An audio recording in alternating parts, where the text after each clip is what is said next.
Well, Jane Ace attended a picture theater yesterday and saw Joyce Blaine, the celebrated movie actress, making a personal appearance. After the show, Jane was driving home in her car and saw a crowd of fans swooping down on Miss Blaine, who, to escape them, hopped in the car with Jane and had Jane drive her to the Ace's bungalow. She says she's tired of Hollywood and its glamour and wants to hide out in the quiet of the Ace's home. It's late afternoon the following day, and we find Joyce Blaine with Jane in the living room alone. Listen. Oh, life can be so sweet. Shall I get another pillow for your head? Oh, no, please don't. Please don't pamper me. Just let me be one of you. Well, one of us would want another pillow for our head if we were reading a book lying there like you are. Oh, this is perfect. The soft, glowing warmth of the sun on those windows. The sweet, warm smell of heat and the quiet of it all, the hush. Hard to imagine there is such a place as Hollywood. Oh, just to curl up here and stretch and stretch. Oh, why can't I have this? What? This is everything. There isn't anything else. I'm sorry about not having the swimming pool. Oh, what a swimming pool. A swimming pool is something... Well, you've got a swimming pool in your home, haven't you, Miss Blaine? No, of course. But so are frogs in the woods. Oh, I knew you did, because I saw pictures of your home in Hollywood. Oh, it's beautiful. This is beautiful. This? Oh, this is just nothing. It's just our home, that's all. Home. Of course, I didn't know you were coming here. It was all so sudden, Miss Blaine. Please, why don't you call me Joyce? Do you want me to? Of course, Jane. Oh, all right. Joyce. Tell me something about yourself, Jane, tonight. Well, I'm blonde. Yes, aren't we all? Beg pardon? Oh, I can see you're blonde and sweet and happy. I can see all that. But I want to know more. Let's talk about you. Oh, well, there's nothing to talk about me. I'd like to talk about you. Oh, I'm sick of you. Oh, I'm not. I thought you were wonderful in that picture, Happily Ever After. Thanks, Jane. I saw it yesterday. I cried. Did you? Everybody was crying. Everybody around me. Do you ever see yourself? That's my curse, Jane. I'm always seeing myself. You are? Well, I am, too. I always see your pictures. Do you know a lot of movie actors? Yes, Jane. Do you know Frederick Marge? Freddie? Yes. Freddie. Is that what you call him? Now, Jane, we started to talk about you. Let's not talk about me. Well, I don't know what to say about me. I'm not in pictures. I've got a pair of those dark glasses, though. How long have you been married, Jane? Oh, 8 years. 8 years. Mm-hmm. You're awfully happy, aren't you? Oh, yes. Tell me some more. What do you do with yourself? How do you pass your time? Who are your fans? Well, my best friend is Marge. She's always lived with us since I've been married. She's awfully regular. And I like Marge. Oh, I knew you would. Everybody likes Marge. She's always laughing. Yes, I noticed that last night. Is she unhappy? Oh, yes, she's very happy. What did you say? Unhappy? Yes. I said she's always laughing. I heard you, Jane. But I thought that was a sure sign of unhappiness. Tell me about Marge. She works, I know. She told me she was a private secretary to somebody. Yeah, she's awfully clever. She knows just the right thing to say all the time, and she's more fun. Is there a man? A man? Don't tell me a girl like Marge is without... Oh, yes, she goes with a fellow. His name's Neil Williams. Yes? They've been going together over a year. I tried to get them to get married several times, but they just don't. Why not? Well, Neil hasn't got a lot of money, and I think it's on account of his mother being alone. There's always something, isn't there? Yes, there's always something. Then when I married Mr. Ace, he just lost all his money in the stockyards. In the stockyards? Yes, you know, when everybody lost their money in stocks and things like that, he lost everything. He just had a job, that's all, but that didn't matter to me. Because I always say a wife should take the bitter with the better, don't you? I wouldn't know what to say about a wife, Jane. Well, I do, and I think it's just a shame that Marge and Neil don't get married. Suppose they don't have a lot of money at first, and they have to live in an apartment. After all, home wasn't built in a day, you know. Not our home, anyway. You really married for love, didn't you? I'll say the world. And I think Marge should, too. I think they make a marvelous couple, especially Neil. He's crazy about Marge. I'm going to invite him over for dinner. Should I? I'd love it. All right.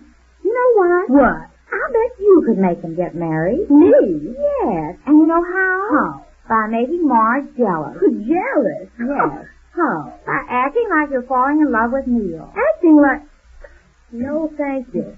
I'm through acting for the present. Oh, but this isn't like acting on the screen, just being nice to Neil and maybe even going out with him. I'm not stepping foot out of this house. Go out and be recognized? Huh! I'm in hiding. Oh, I forgot. But you could act like you like Neil a lot, and then Marge would get jealous, and I'll bet you'd marry him in a minute if she saw the way a beautiful girl like you fell in love with him. What a theatrical mind you have, my dear. Well, this is one thing I worry about all the time. Marge, you mean? Uh-huh. She gets mad if I ever ask her why she doesn't marry Neil, and she gets awfully mad if a person ever says anything in front of Neil. Well, this way she won't know what we're doing. And the first thing you know, she'll be getting worried about losing Neil, and she'll be very glad to marry him, even if it's as poor as the church people. He's not, though. He makes a good salary, I think. What does the boy do? Neil, he's a reporter on the Post. A reporter?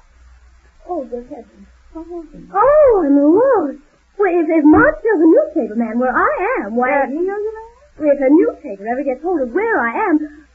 Oh, Jane, do you think she could have told him? I don't think so. Why didn't you tell her not to tell him? I didn't think Why didn't somebody tell me I was walking into the arms of a newspaper headline? Why didn't someone tell me? Oh, that must be Mr. Ace now. Or maybe it's Marge. Oh, please be careful, Jane. Wait. Who is it, please? It's Marge, Dan. Oh, it's Marge. That's what I thought. That puts you alone. Are you alone, Marge? Yes, I'm alone. Just a minute. Oh, hello, Marge. I had to make sure first. I understand that. Ace will be right in. He's parking the car. Oh, did he bring you home? Yes, I got too early today and stopped by the office and... Oh, good evening, Miss Lane. Oh, am I glad you got here when you did. I was on the verge of a collapse. Yes, well, move over and I'll collapse with you. I wish you could see the headlines in the papers this evening. What headlines? Well, you didn't think a star as celebrated as you are could just drop out of sight without a ripple, did you? Oh, but they don't say where I am. Well, they don't know yet. What do you mean? Yes.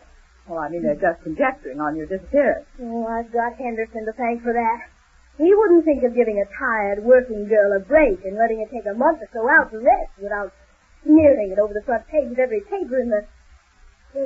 Ace is bringing evening paper in. He's quite a bit upset about it, too. He doesn't like to be made a party to this sudden disappearance of yours. What does it say, Marge? Plenty, and with pictures. Oh, I knew it. And what pictures, if I may say so, Miss Lane? Oh, don't tell me.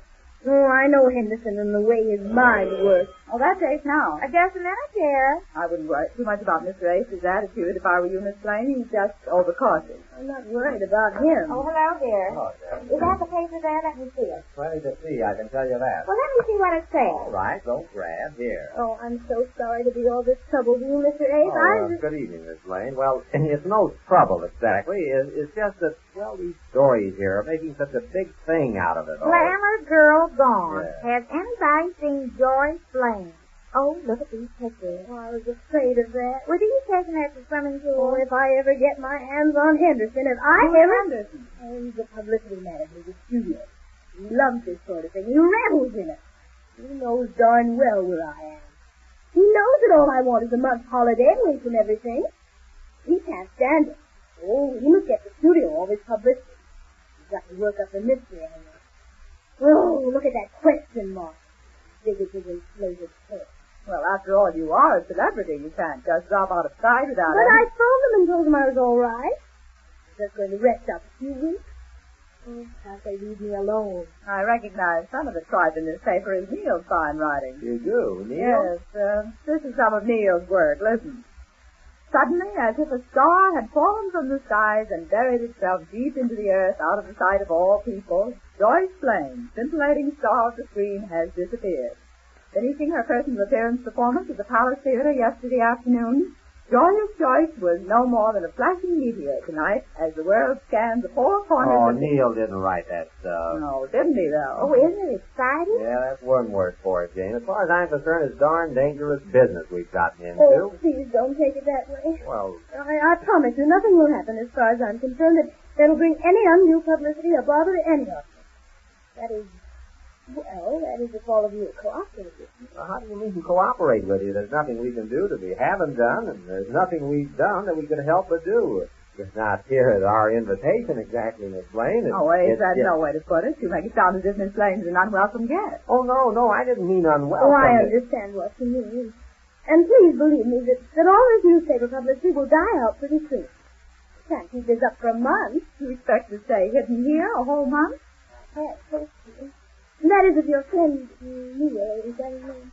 Yes, what about Neil? Well, if Neil doesn't let his newspaper work run away with him and give me away, I hope you'll be able to rejoin things there, Mary. Oh, now, wait a minute. I hadn't thought of it that way. Oh, I pulled a prize boner, I'm afraid. What did you do? Oh, don't tell me. Oh, Marge, you didn't. Well, I'm afraid I did. I told him this afternoon. You told Neil that Miss Blaine was here? Well, I'm sorry, but I did. And then why is he writing all this blah about me disappearing? Why doesn't he come right out and tell where I am? Well, that's his idea. First working up big newspaper interest and then getting a big scoop for himself. In fact, he's coming here tonight. Here? Yes, for an exclusive interview. He was all excited about it. Made me make all sorts of promises that nobody else would know and that he'd be the first newspaper man to see you. He's coming here tonight. So he's coming here tonight, is he? Yes, and I'm afraid you're going to have a little trouble with Neil. His newspaper comes first, ahead of everything. Ahead of you and me? Yes, even ahead of me. But, perhaps not ahead of everything. But perhaps not ahead of everything. Suppose you leave Neil to me. Yeah, suppose you leave Neil to me, to her. Hey, what are you doing anyhow? Do you have to repeat everything she says? So Neil's coming to see Joyce Blaine tonight.